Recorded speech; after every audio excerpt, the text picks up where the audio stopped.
So today we are going to cook a fish. That's its dorsal fin. That's a little flappy tail. It's sharp.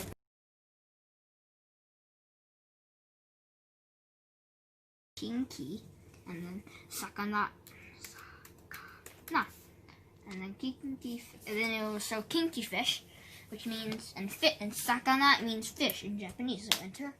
And it is said to be a high quality fish that tastes good. When we eat fish, we have to do a gross part. We have to clean the intestine.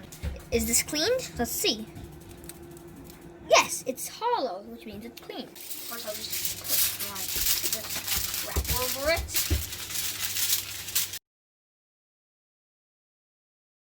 I'm gonna make scallion soy sauce with these scallions. Need the tip.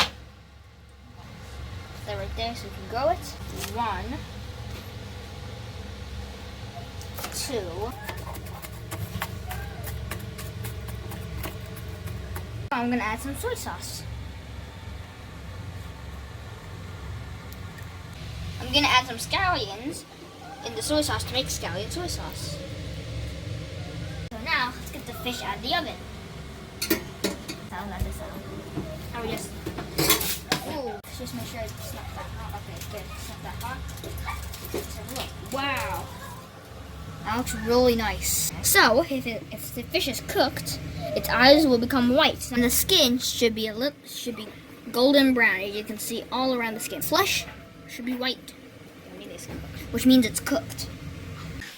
People in Japan like to eat fish simple, but it's still very delicious because fish is very crumbly. Because it tastes very natural. So if you like, you can actually dip it in some soy sauce. Just try. Yum! It's so good. The soy sauce and the scallions add flavor and because the soy sauce has salt, kind of adds some salty flavor. Just get.